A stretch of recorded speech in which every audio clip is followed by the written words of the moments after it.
Halo, selamat malam. Dan selain informasi tadi, kami juga akan menyajikan rangkuman informasi terkini lainnya yang terjadi sepanjang hari ini dalam CNN Indonesia The World Tonight bersama saya Ayu Rahmawati.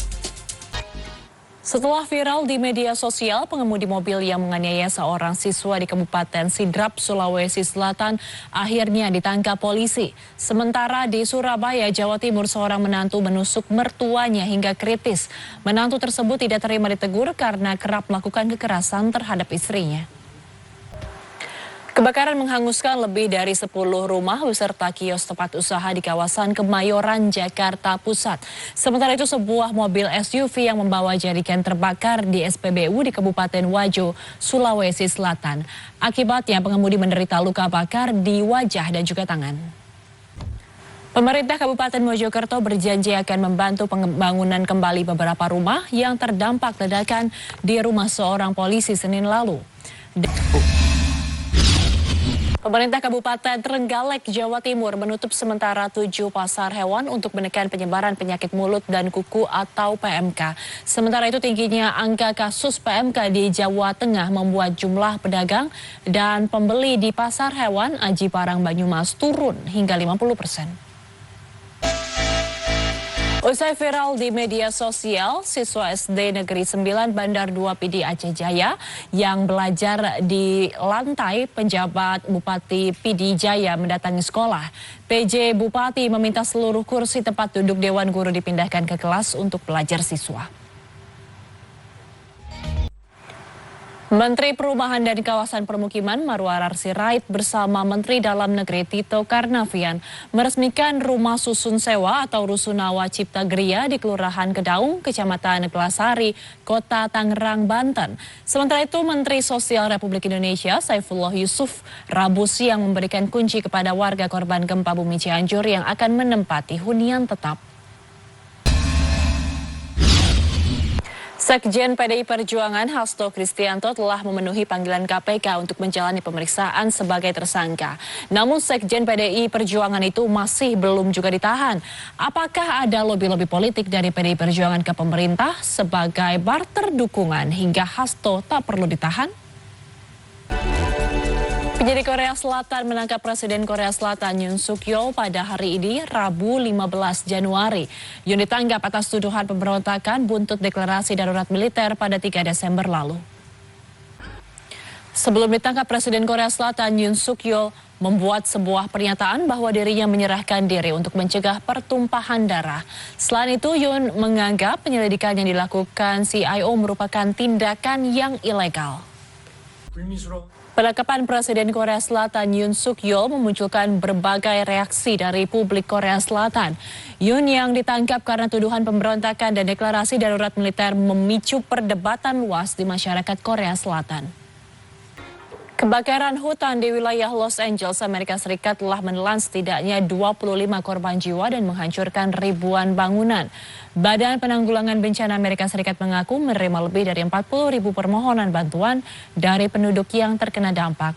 Jurnalis CNN Amy Kiley melaporkan terkait petunjuk baru yang mungkin dapat memberi jawaban penyebab kebakaran masif ini. Putri Wales, Kate Middleton mengumumkan bahwa ia kini sedang dalam masa remisi kanker.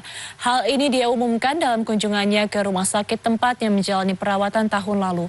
Dan berikut laporan dari Max Foster selengkapnya. Lembaga Perlindungan Anak Jawa Timur mengatakan penyedia makan bergizi gratis harus memenuhi syarat kebersihan dan ketepatan waktu untuk sampai di sekolah. Sementara waktu makan bisa disesuaikan pada pagi atau siang hari. Program makan bergizi gratis diharapkan bisa mengubah perilaku makan anak. Menteri Perencanaan dan Pembangunan Nasional sekaligus Kepala Bappenas bersama Kepala Badan Gizi Nasional meninjau dapur SPPG di Boyolali, Jawa Tengah yang menjadi percontohan nasional.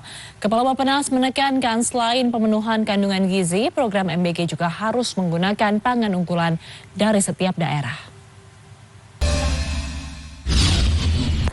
Hari ini 63 tahun lalu terjadi pertempuran di Laut Aru yang menyebabkan salah satu perwira Angkatan Laut Yosudarso gugur. Peristiwa itu kemudian dijadikan sebagai Hari Dharma Samudra. Namun demikian kelengkapan data mengenai sejarah pertempuran Laut Aru masih terus dicari dan dilengkapi. Presiden Prabowo Subianto tidak sengaja bertemu dengan aktor senior Hollywood Steven Seagal di sebuah hotel di Jakarta. Pertemuan keduanya tampak pada video viral yang beredar di media sosial. Sontak pertemuan tak terduga ini menjadi sorotan publik. Usai diperkenalkan sebagai pelatih baru tim nasional Indonesia, Patrick Kluivert langsung menjalani sejumlah agenda di tanah air, salah satunya mengunjungi kantor perwakilan FIFA di Indonesia Rabu siang. Pelatih kepala Timnas U20 Indonesia Indra Syafri mencanangkan target untuk lolos ke Piala Dunia U20 dengan mencapai babak semifinal Piala Asia U20 2025.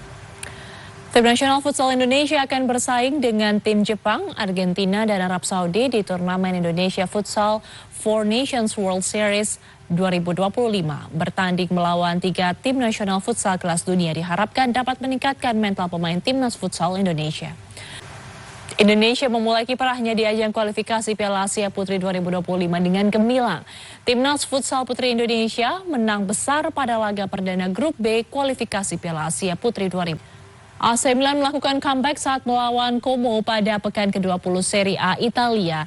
Sempat tertinggal, gol Theo Hernandez dan Rafael Leao membawa Rossoneri meraih 3 poin. Sementara Atlanta dan Juventus harus berbagi poin usai bermain imbang 1-1. Setelah menunggu selama hampir 30 tahun, Indonesia kembali akan dipercaya menggelar ajang balap World Rally Championship atau WRC. Bila berjalan sesuai rencana, balapan WRC di Indonesia ini akan digelar pada 2026 di lintasan yang ada di Medan dan kawasan sekitar Danau Toba, Sumatera Utara. Informasi yang sekaligus menutup CNN Indonesia The World Tonight malam hari ini. Saya Ayu Rahmawati undur diri. Selamat malam dan sampai jumpa.